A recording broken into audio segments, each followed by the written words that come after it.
Okay, that's better. Good afternoon, everyone. Thank you so much for joining.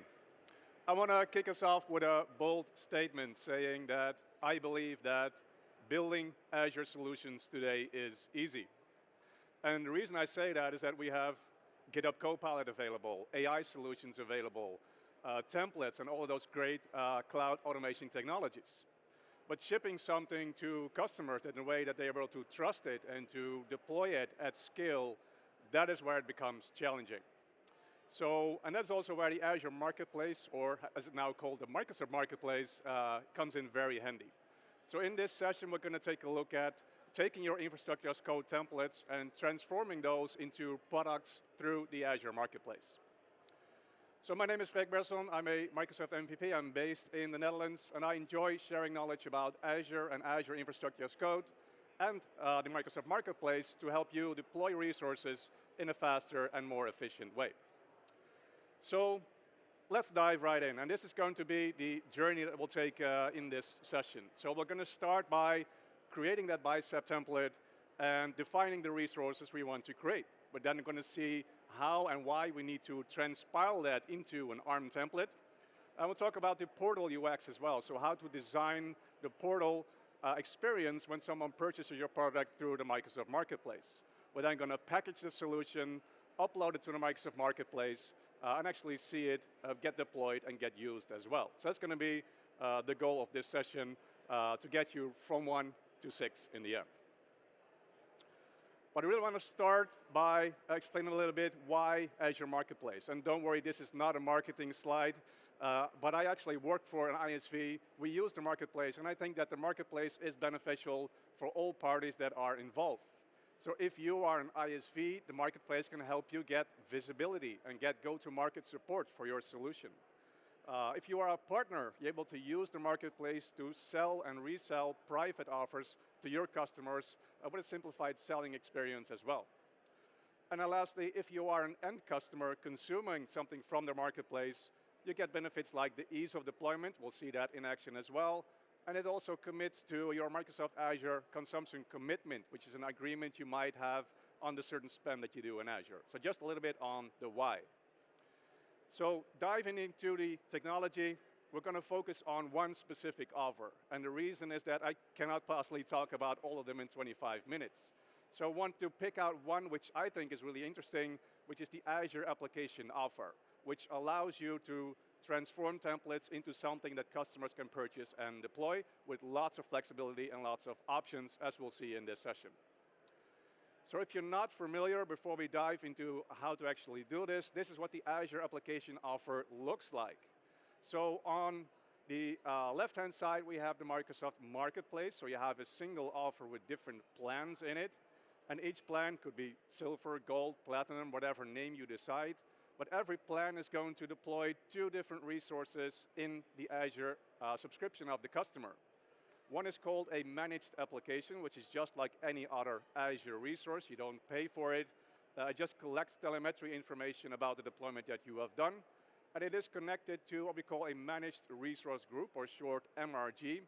And that is where all of the resources that you decide to deploy are going to end up in the customer's subscription. And those are also linked together, as we'll see in the demo. So before we get to the demo, a little bit deeper into what an actual offer is from a technical standpoint, it is just a zip file.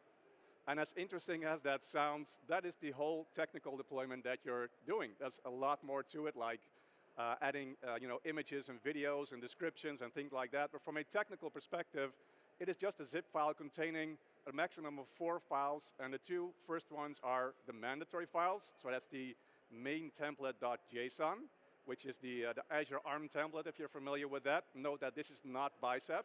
I will talk about why I still actually advise you to do Bicep and how to get started with that as well. And there's the create UI definition. And then this allows you to define what the UI looks like when someone purchases your product through the Marketplace. The other 2, I won't focus on that a lot. It's the view definition, allowing you to add more metadata to your deployment. And if you need some deployment scripts along the way, you can add them in the zip file as well. But that's it. So we're now going to take a look at how to create those zip files and what the journey is going to be like in a live demo.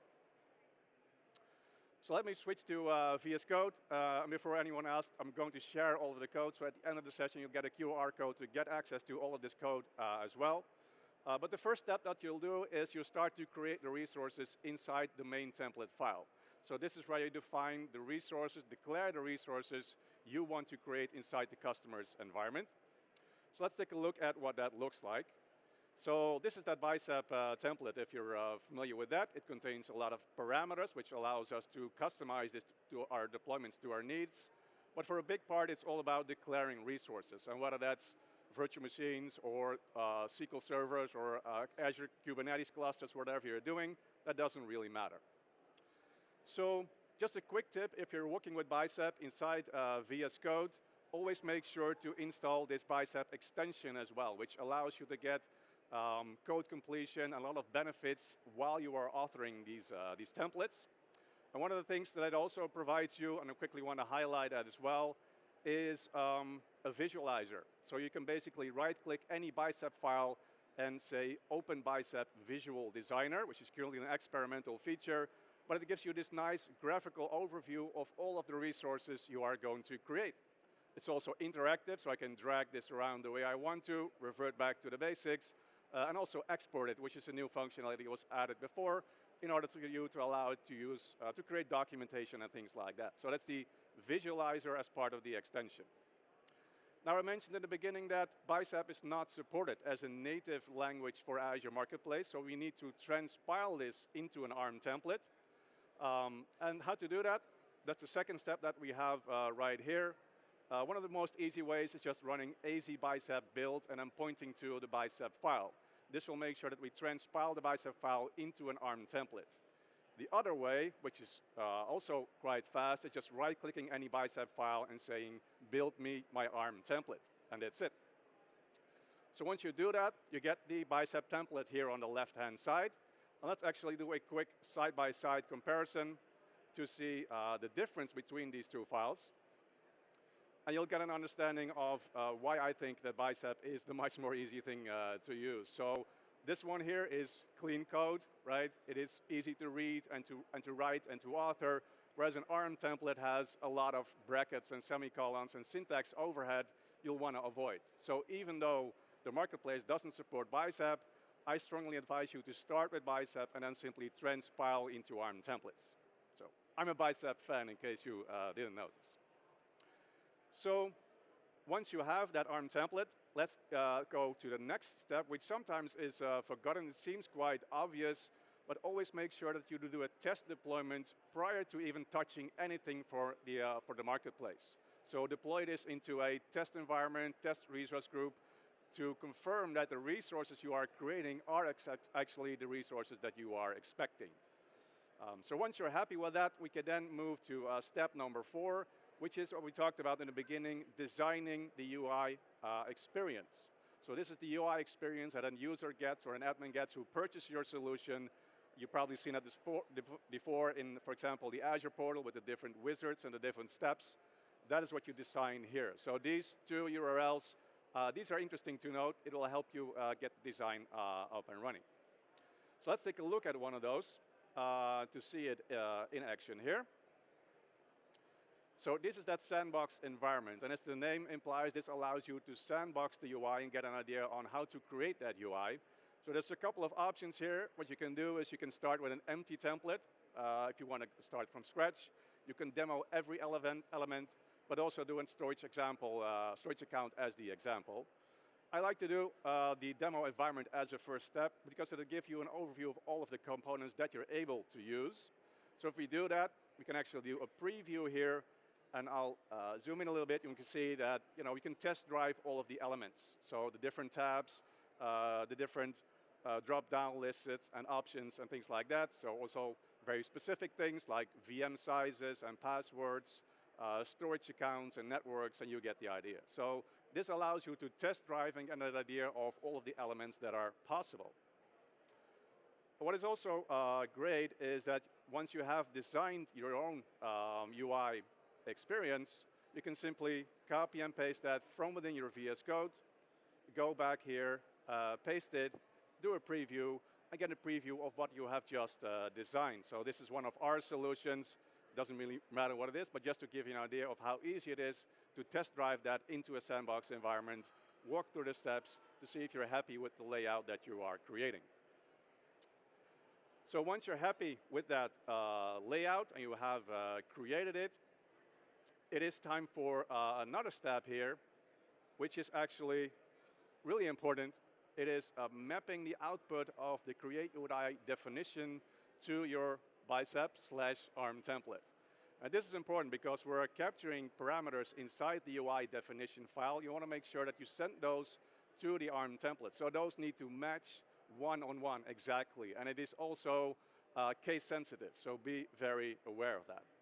So how does that work? If we have the create UI definition file here, for a big file, I won't go through all of it, but for a big part, this is all about designing what the UI looks like. So the different tabs, the different messages, the different options, etc.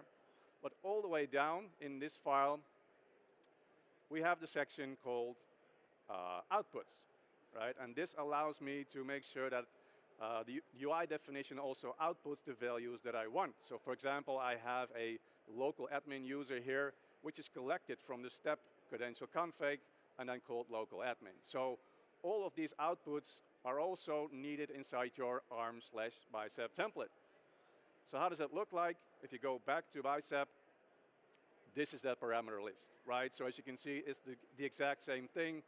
For example, here's that parameter for local admin user as well. So again, there needs to be a one-on-one mapping between these sources.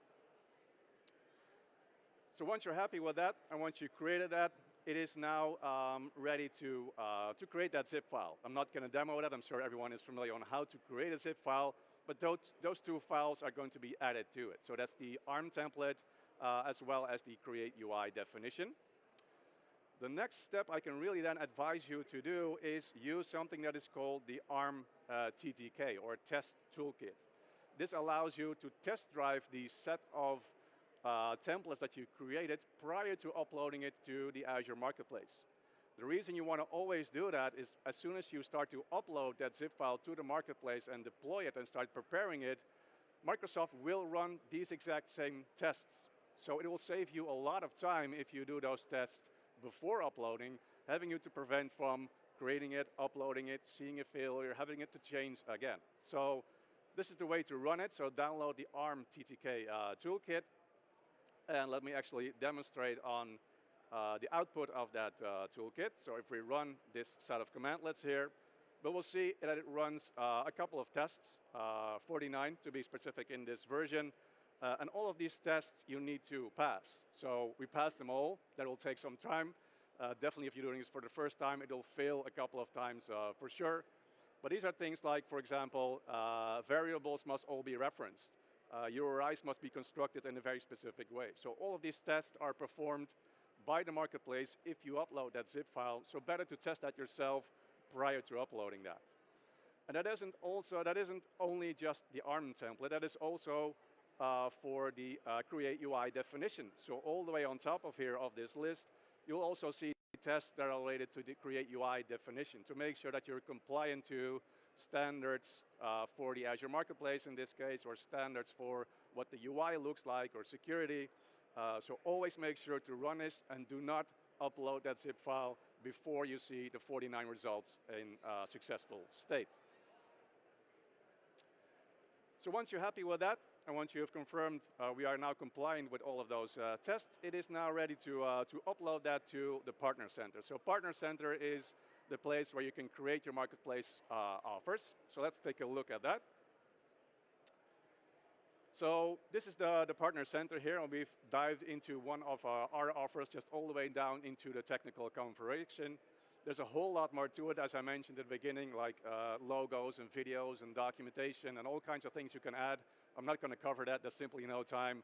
But I want to focus on the technical details here. So this is the reference to that zip file. So it is just a matter of uploading your zip file to the Azure Marketplace and providing a version here as well. What I can really advise you to do is make sure that these two things actually match. And the reason is that you will do that a couple of times. As you can see, 29 times in this demo example already. So making sure that those version names actually match the zip file, that'll help you a lot when you're deploying and building these solutions. Some of the other things that you can specify here is, for example, the deployment mode. You might be familiar with it from Azure as well. If you do an incremental mode, you're simply doing it incremental, so adding to what is already there. If you do a complete mode, it will wipe out anything that is already there. So be cautious with that as well. And then there's a notification endpoint URL. This is really interesting. So you can specify a URL here of something that you are hosting. And then whenever a customer or a partner purchases your solution, they buy it, they cancel it, they upgrade it, you'll get notifications sent to this endpoint URL that you're able to capture. And the reason you're doing that is to get insights into who's purchasing your solution. You might want to do additional actions like generate licenses or send notification emails internally on those purchases as well. And then lastly here is related to permissions. So remember all the way in the beginning, I mentioned the Azure resource group, the managed resource group. You can define who gets access to all of those resources inside that group by saying you as the publisher, you want to decide, do I want to have access to it or not, depending on your use case or on your scenario. And also, is the customer going to get access to it? So depending on your needs, depending on your solution, you can get a combination of these two settings to control who gets access to all of the resources inside that Azure Managed Resource Group. So that is from a partner center side. And the next step then is to actually see the end result. So let's do that. So I mentioned two things are going to be deployed inside the Azure subscription of the customer. And this is that Azure managed application that I mentioned before. So this doesn't consume any cost, as I mentioned. This is just there to collect information for billing and for invoicing and some metadata as well. And if we open this managed application up, we can see a couple of things. For example, again, all of the parameters that we passed when we were deploying this as a customer and purchasing it as well. And also we see the link towards the managed resource group here. So that means that these two things are connected to each other. And this is that MRG where all of the resources are stored. So opening up that MRG, that's the second resource group here, we can see this is just an example of all of the resources that were created as part of this Azure subscription, right? So a couple of VMs, Azure load balancers, key vaults, etc. So if you go into the details of that and you take a look at the deployments, we can actually see two deployments. I did this 2 days ago for this demo. The reason you see two deployments is that this is a deployment that has been run, creating all of the resources inside the MRG. But there's a second one here pointing to an ID which is connected to the ID of you as the ISV. That's to make sure that you get all of the credits for deploying something inside customer environments as well. So these are nested deployments technically. And that's it. So the customer can now use that deployment, purchase the deployment, and start using it the way they want to. So we have a couple of minutes left. So I want to give you a couple of takeaways, right? Call to actions. And the first one, just before we go to the call to action, that's a quick publishing overflow. We talked about this, right? The concept of creating that zip file, uploading it to Azure, and going through all of the steps there. This is also one of the reasons that you do want to make sure that you run those test cases with the toolkit prior to uploading, because as you can see, some steps can actually take longer to complete. So anything that you can do locally prior to uploading that, make sure you do that. And then lastly, a couple of call to action. So I really want to highlight the Microsoft Marketplace, which is right around there. So everyone, please go visit there, ask additional questions. There's a lot of Microsoft Marketplace experts there. I'll probably go back there myself as well to ask additional questions, get more information, and learn some of the new things as well. And then lastly, call to action from my side. So all of the code that I used in this session is available on the GitHub that Microsoft provides. So take pictures or follow the QR code to get access to that after the event as well. Let's make sure to connect during build, since we're all here as well. And I mentioned at the beginning, I'm a fan of Bicep, and I actually wrote a book on Bicep. I'm going to give away 10 books for anyone who's interested on getting started with Bicep as well. I have some stickers, some pins to collect. And with that, thank you so much for attending.